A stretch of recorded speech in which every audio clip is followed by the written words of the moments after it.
August 2023 सायंकाळी साधारण 5:30 वाजता चंद्रयान 3च्या विक्रम लँडरने चंद्राच्या दक्षिण ध्रुवावर म्हणजे साऊथ पोलवर सुरक्षित लँडिंग केले. अर्थातच याला सॉफ्ट लँडिंग असे म्हटले पाहिजे.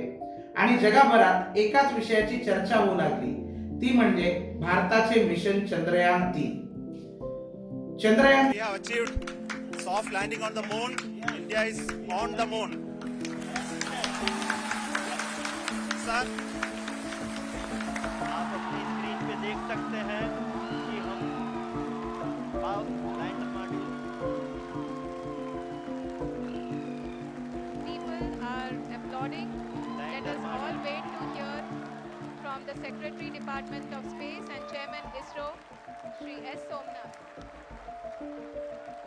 लैंडर मॉड्यूल पूरी तरह से सेफली और सॉफ्टली चंद्रमा की सतह पे चंद्रयानचे भारताला भविष्यात होणारे फायदे, भारताच्या इस्रो या संस्थेचा सायकल ते चंद्रयान पर्यंतचा प्रवास आणि दबक्या आवाजात का होईना चंद्रयान 3 भोवती फिरणारे राजकारण, या सर्वांसंबंधी आज आपण चर्चा करणार आहोत.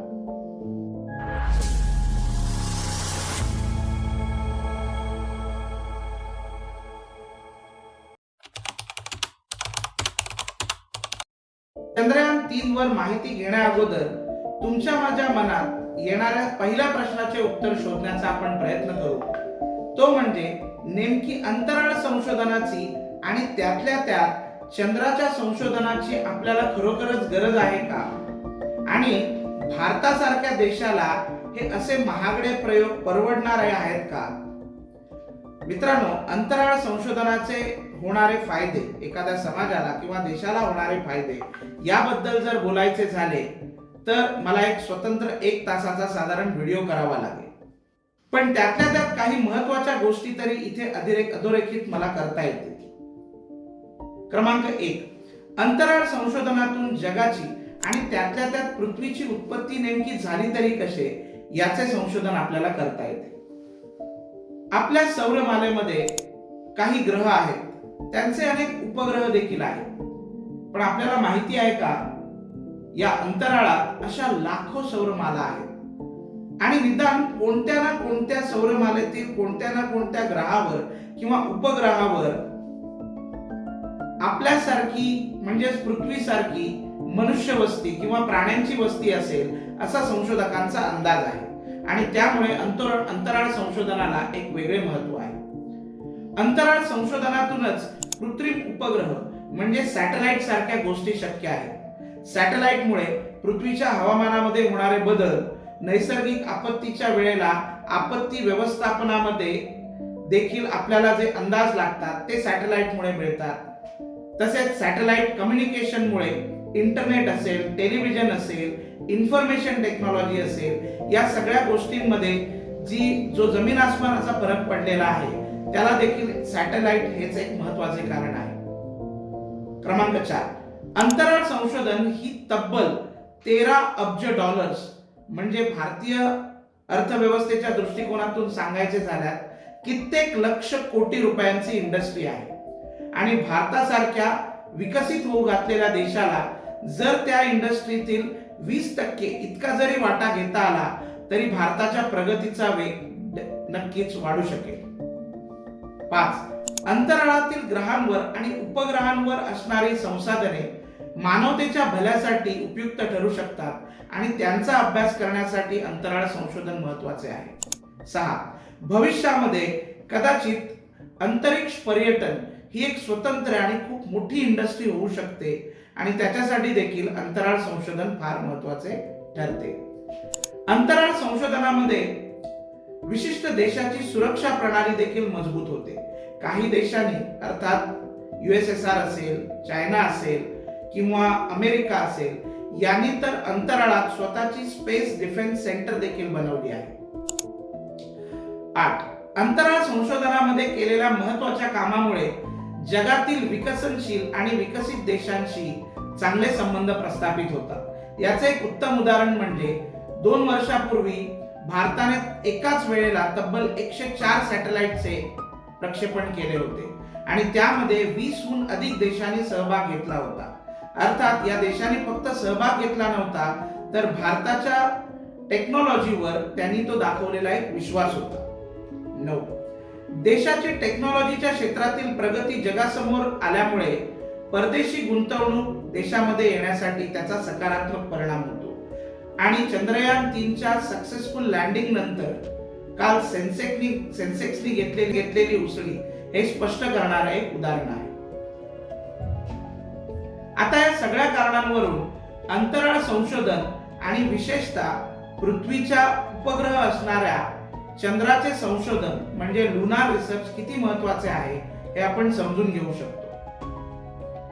आता प्रश्न आहे, भारतात जिथे आजही सर्वसाधारणपणे 20% जास्त जनता ही दारिद्र्य रेषेच्या खाली आहे, जिथे अजूनही पाणी, आरोग्य व्यवस्था, शिक्षण, रस्ते या मूलभूत सोयींची टंचाई आढळते, तिथे आपण असे महागडे प्रयोग करू शकतो का? मित्रांनो, या प्रश्नाचे उत्तर इस्रोच्या निर्मितीमध्ये, इतिहासात आणि इस्रोला आपण सध्या देत असलेल्या बजेटमध्ये आपल्याला मिळेल. अंतराळ संशोधनातील प्रगती ही भारताच्या विकासासाठी भविष्यात कारणीभूत ठरेल याचा मागावा घेत भारतीय अंतराळ संशोधनाचे जनक मानले जाणारे डॉक्टर विक्रम साराभाई यांनी त्यावेळी इस्रोकडून फक्त ₹1 मानधनामध्ये काम करण्याचा निर्णय घेतला होता. आणि आजही इस्रोच्या अनेक शास्त्रज्ञांनी तीच नीतिमत्ता. यामुळे इस्रो ही जगातील एक ऍडव्हान्स संस्था तर आहेच, पण जगातील सर्वात इकॉनॉमिक म्हणजे किफायतशीर रिसर्च सेंटर आहे, जी कमीत कमी खर्चामध्ये जास्तीत जास्त लाभ देते. याचे सर्वात चांगले उदाहरण म्हणजे चंद्रयान मोहीम 1, ज्याचे बजेट हे तत्कालीन आलेला हॉलिवूड मूवी ग्रॅव्हिटी याच्या बजेटपेक्षा देखील कमी होते. आणि आपल्या माहितीसाठी सांगू इच्छितो की जरी चंद्रयान मोहिमेचा खर्च आपल्याला कित्येक शेकडो कोटींमध्ये वाटत असला, तरी भारतासारख्या देशामध्ये देखील भारताच्या बजेटचा फक्त 0.8% म्हणजे 1% कमी बजेट हे इस्रोवर खर्च केले जाते किंवा एकंदरीत अंतराळ संशोधनावर खर्च केले जाते. तर आता यातून आपल्याला उत्तर मिळाले असेल की अंतराळ संशोधन महत्वाचे आहे आणि इस्रो अतिशय कमी पैशामध्ये आपल्याला खूप चांगले रिझल्ट देते आहे. तर आता थोडक्यात जाणून घेऊया इस्रोचा इतिहास.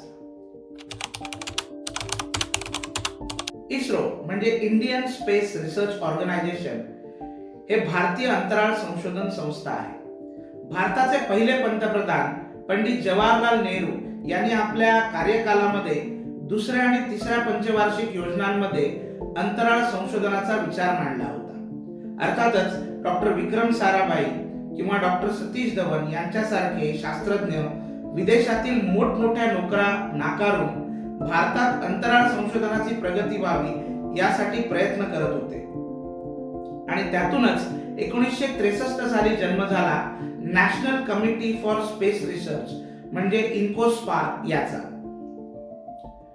याच कमिटीच्या माध्यमातून 1969 साली इस्रोची अधिकृत स्थापना झाली आणि तेव्हाचे बेंगलोर आणि आताच्या बंगळुरू शहरामध्ये इस्रोचे मुख्यालय ठेवण्यात आले.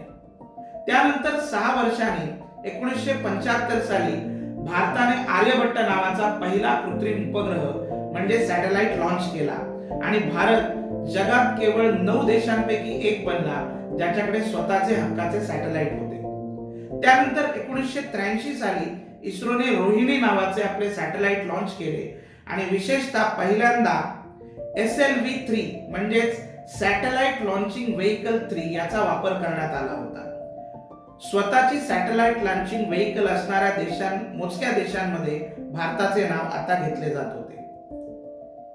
त्यानंतर इस्रोने पुढच्या 30 वर्षामध्ये अनेक विक्रम आपल्या नावावर नोंदले. पण जगाने इस्रोची खरी दखल घेतली ती 2008 साली इस्रोने प्रक्षेपित केलेल्या चंद्रयान 1 मोहिमेवरून.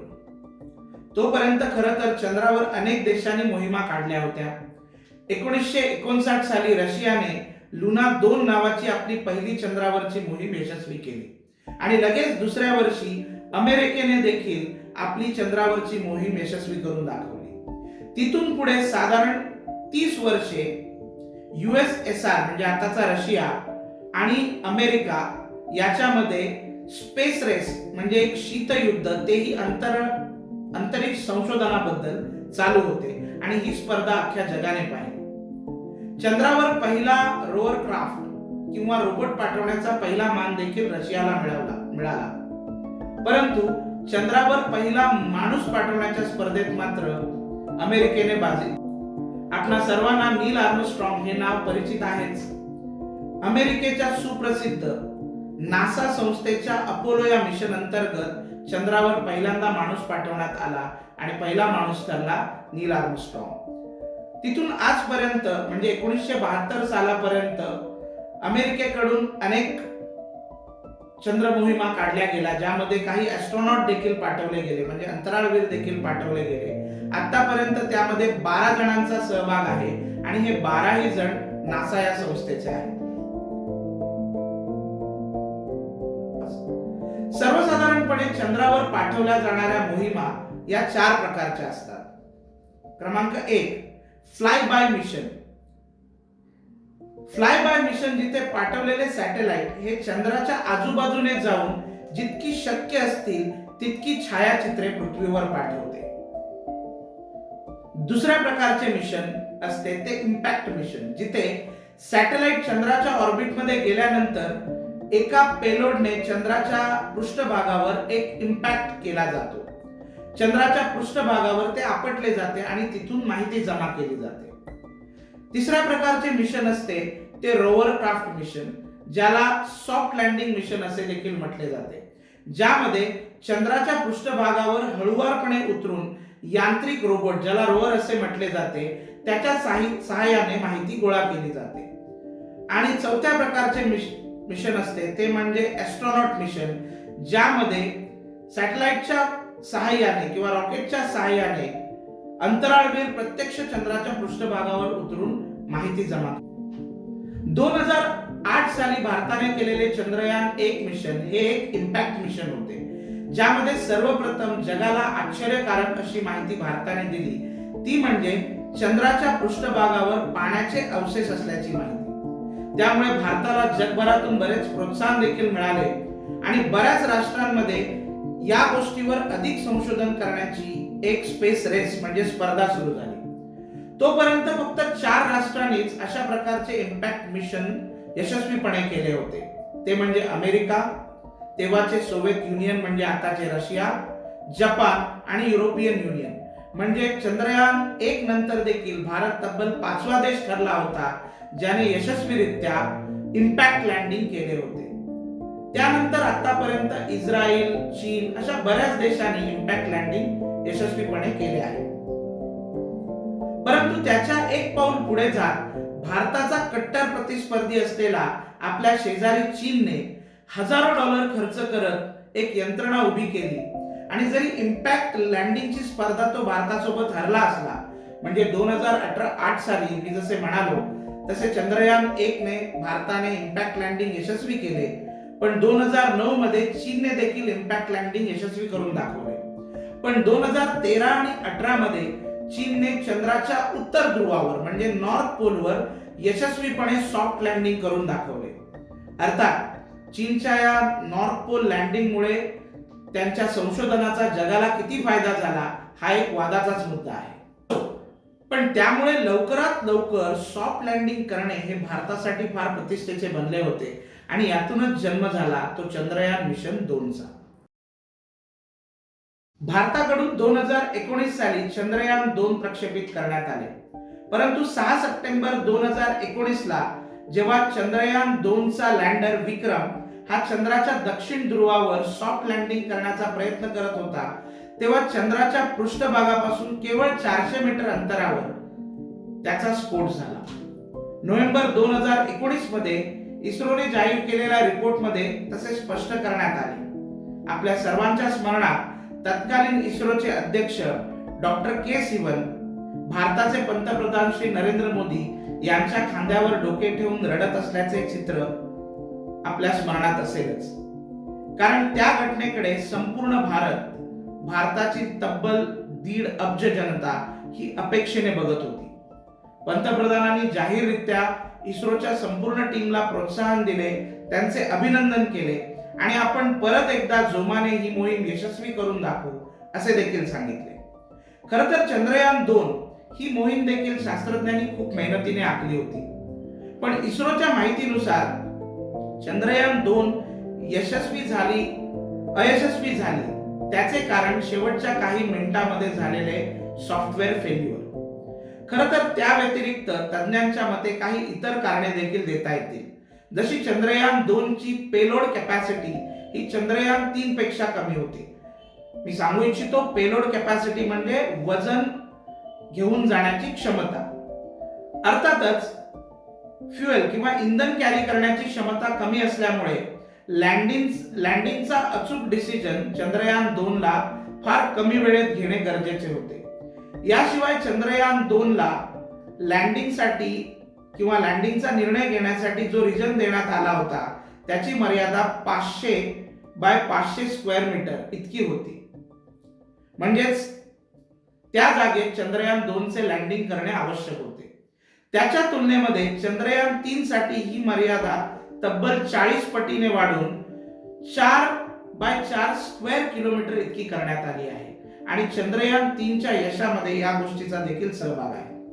या व्यतिरिक्त तज्ञांच्या मते चंद्रयान 2 ची व्हर्टिकल आणि हॉरिझॉन्टल म्हणजे एकंदरीत वेलॉसिटी चंद्राच्या पृष्ठभागाच्या 4 किलोमीटर अगोदरच शून्य झाली पाहिजे होती.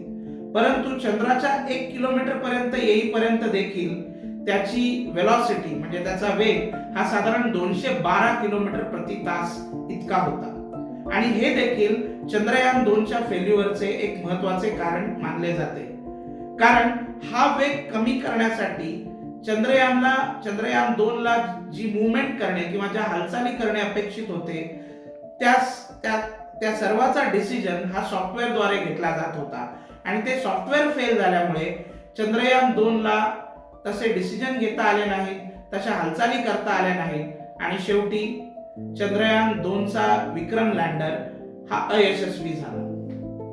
पण जरी लँडर अयशस्वी झाला असला तरी पूर्ण चंद्रयान 2 मोहीम ही अयशस्वी झाली असे आपण म्हणू शकत नाही.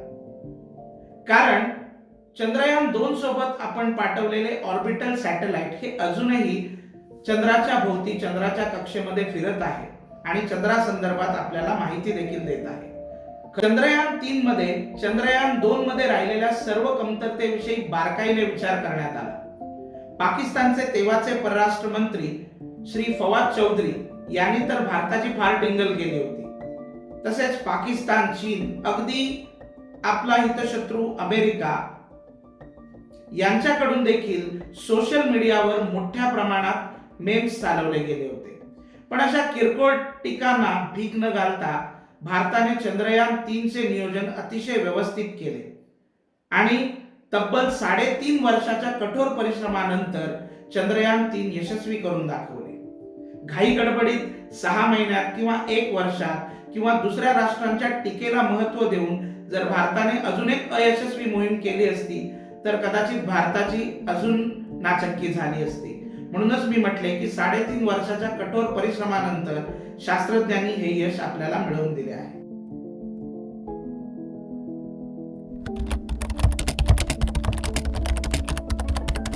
चंद्रयान 3 ने जेव्हा प्रक्षेपण केले तेव्हा त्याच्यामध्ये 3 महत्त्वाचे मॉड्यूल्स म्हणजे 3 महत्त्वाचे भाग होते. पहिला मॉड्यूल म्हणजे प्रपल्शन मॉड्यूल, ज्यामध्ये मेन रॉकेट आणि एक्सेलरेटिंग रॉकेट ज्याच्या सहाय्याने चंद्रयान 3 ला पृथ्वीच्या कक्षेच्या बाहेर नेऊन चंद्राच्या कक्षेपर्यंत सोडण्यात आले. सर्वसाधारणपणे अशा प्रपल्शन मॉड्यूल मध्ये इंधन म्हणून सॉलिड प्रोपेलंट किंवा लिक्विड प्रोपेलंट हे इंधन वापरले जाते. जसे सोप्या शब्दात सांगायचे झाल्यास आपल्या दुचाकीमध्ये किंवा 4 चाकीमध्ये आपण पेट्रोल डिझेल वापरतो, अगदी तसेच. चंद्रयान 3 चा दुसरा टप्पा किंवा दुसरा मॉड्यूल आहे विक्रम लँडर, जो प्रत्यक्षात चंद्राच्या पृष्ठभागावर जाऊन लँड झाला, ज्याचे वजन साधारण 1750 किलो आहे. चंद्रयान 2 च्या लँडरच्या तुलनेत चंद्रयान 3 ची रचना ही अतिशय भक्कम करण्यात आलेली आहे. त्यातल्या त्यात चंद्रयान 3 ज्या पायांवर लँड करणार आहे ते पाय भक्कम करण्यात आलेले आहेत. अधिक सक्षम मटेरियलने ते बनवले गेलेले आहे. तसेच त्याच्यावर अधिक सोलार पॅनल देखील लावण्यात आलेले आहेत जेणेकरून त्याला अधिक ऊर्जा मिळेल. त्यामध्ये काही मायक्रो कॅमेरे देखील लावण्यात आलेले आहेत जेणेकरून लँडिंगचा पॅसेज ठरवण्यासाठी विक्रम लँडरला मदत होईल. इथे एक इंटरेस्टिंग गोष्ट आपल्याला सांगावीशी वाटते की चंद्रयान 2च्या ऑर्बिटलने पाठवलेले हाय रिझोल्युशन इमेजेस म्हणजेच हाय रिझोल्युशन फोटो हे ऑलरेडी विक्रम लँडरला देण्यात आले आहेत, ज्याचा विक्रम लँडरला लँडिंगचा डिसिजन घेण्यासाठी फायदा होणार आहे.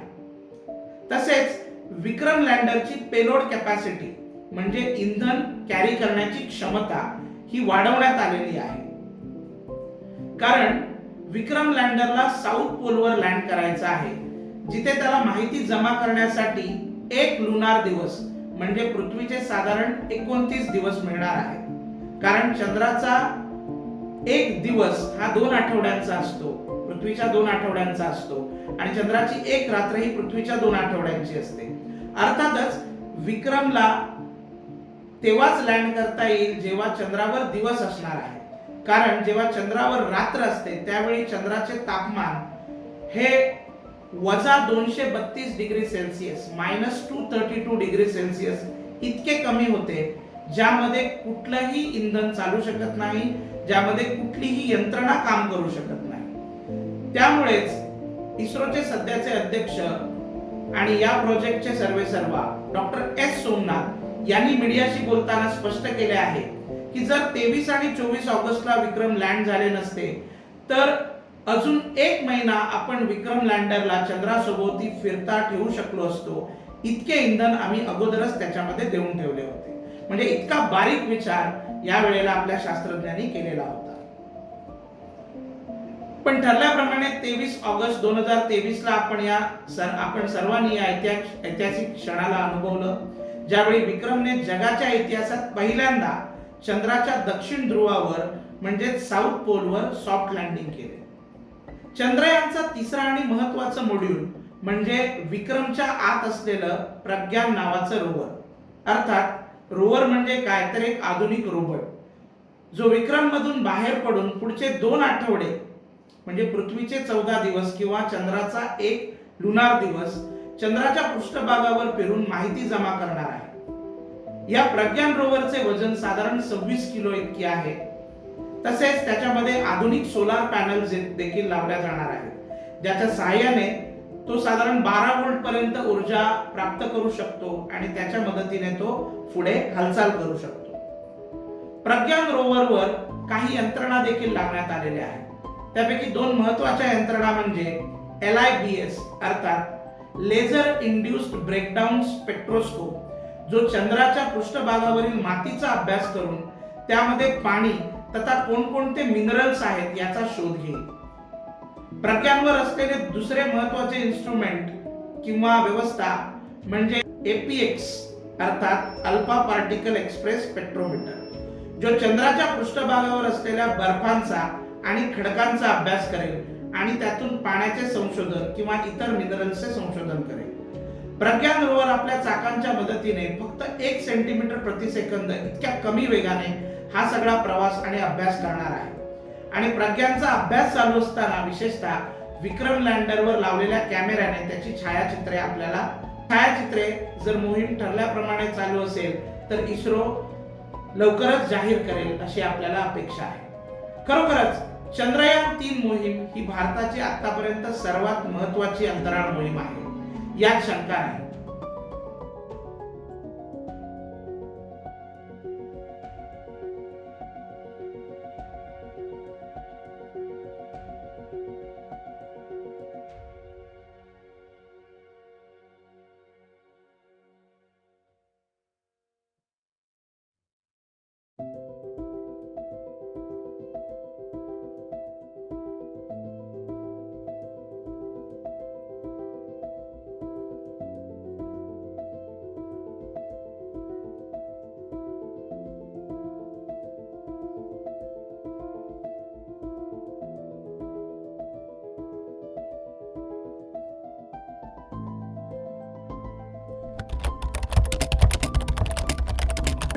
देश के प्रधानमंत्री जी को भी बहुत बहुत बधाई देना चाहता हूं, क्योंकि स्पेस मिशन की उनकी जो कल्पना है, नई स्पेस पॉलिसी लेकर जो आए हैं, इसका बहुत शुभ आगाज आज अमृतकाल की शुरुआत में ही हुआ है। प्रधानमंत्री मोदी जी को और इसरो के साइंटिस्ट को धन्यवाद देते हैं, उन्हें अग्रिम बधाई भी देते हैं।